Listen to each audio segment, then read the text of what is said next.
Hello, my name is Melissa Hernandez, and in this video I will be demonstrating how to use drum compression. So what is compression? Compression is used to control the dynamic range of a recording or a signal. So for example, if someone's listening to your recording and they're listening to it and things are quiet, you don't want them to have to turn it up. Or when things get loud, you don't want them to have to turn it down. So what the compressor is doing is evening out the difference between the softest and the loudest and making it a little bit more consistent. You can also use a compressor as an effect and really shape your sounds, make things sound more punchy, more in your face, or tame it in control. So let's get right into it. Alright, so we have Ableton loaded up here. I've got a kick, I've got a snare, and I've got overheads. So let's just listen to it, what we got real quick. Okay, so very, very simple drums as far as miking. Let's start with the kick drum and add a compressor. So we're going to add the Ableton compressor. And let's take a look at these controls. So the ratio is how much compression is going to take place. Let's bring that up to 4. So it's moderate compression. Then we are going to turn off makeup gain so we can set that manually. Alright, so I have the kick solo. I have a kick solo now. And nothing's going to happen until you start moving this threshold. So this threshold is the line at which anything that crosses that line is going to get compressed. It's going to get turned down. So we're going to bring that down quite a bit so we can start hearing it. Alright, so we can hear something going on there. And we're going to, the most important thing for drums is the attack and the release. So let's look at this real quick. So the attack, when you have it all the way to the left, that is the fastest. It's milliseconds. When you have it all the way to the right, that's 1 second. That's the slowest. So listen to what the kick drum sounds like when you start making that attack a lot quicker.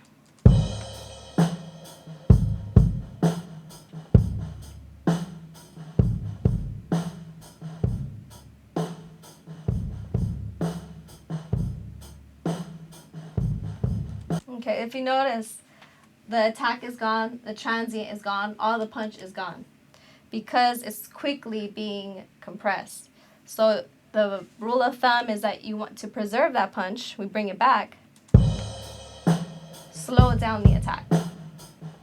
When you have it all the way at the slowest setting, you're getting a lot of that punch coming through. You start making it faster. You're starting to tighten it up now, but you're not losing any of that transient, that punch. As opposed to you just totally decapitated your kick drum and you lost all of that. So be careful with the attack time. The next control that's very important, I'm going to set the attack real quick.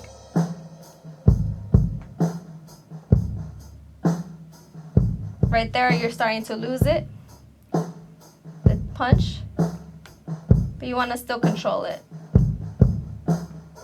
That sounds good to me.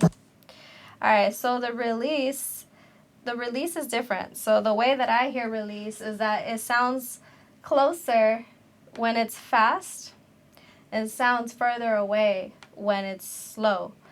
But release is basically the recovery. So how long does it take for the signal to go back to normal after it's been compressed? So let's listen to what release sounds like on the kick drum. I'm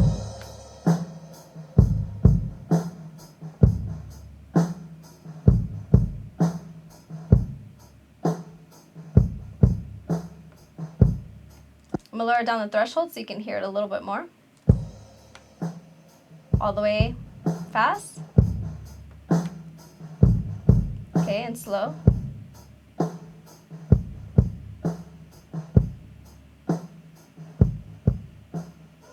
So now it's really quiet.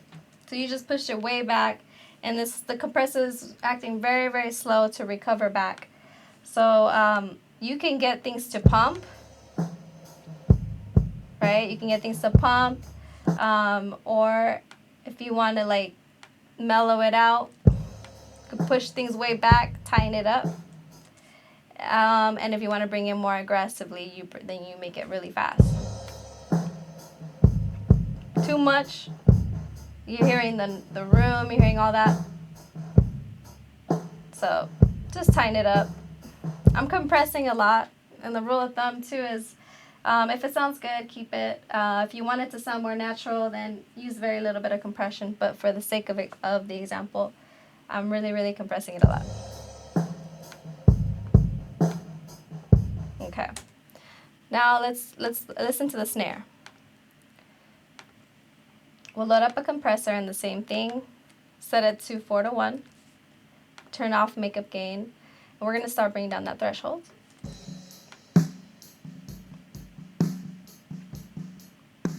Okay, let's listen to the attack.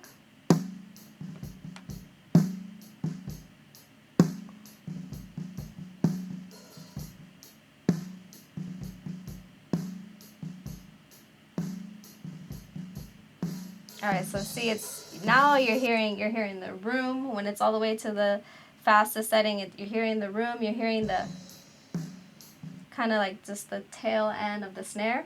So you can go ahead and to tame it, you know, don't want to lose that attack all the way, but I like to tame it. Too much right here, right?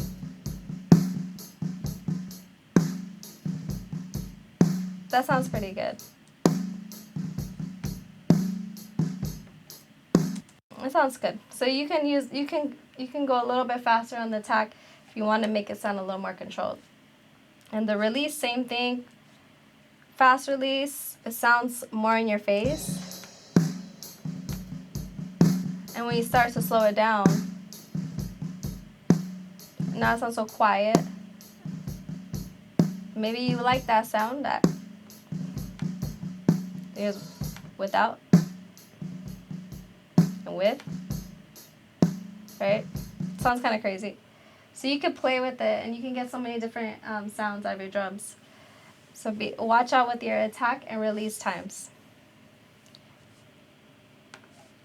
Now the last thing that I want to show is the New York compression.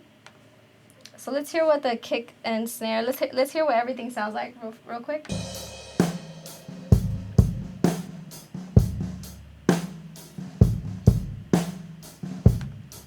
I'm going to play with the kick a little bit.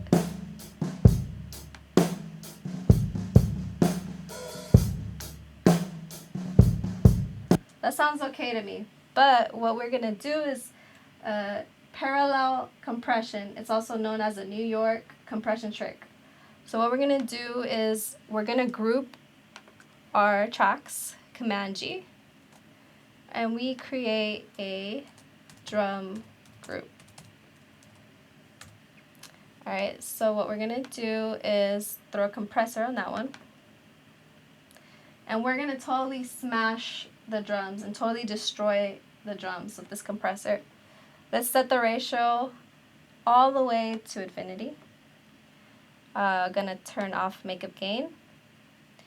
And gonna turn the attack to the fastest. Release, we can keep it fast too. And let's start smashing and destroying these drums.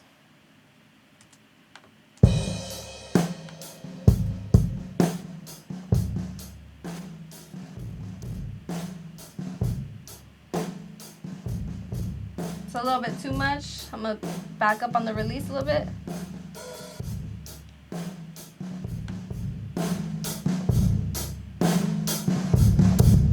Alright, so it sounds pretty crazy. Distorted. Right? So what you're going to want to do is see this dry wet knob. 100% is 100% in the mix, and 0% in the mix. So what we're going to do is we're going to blend it in. So I'm going to start blending it in into the drums.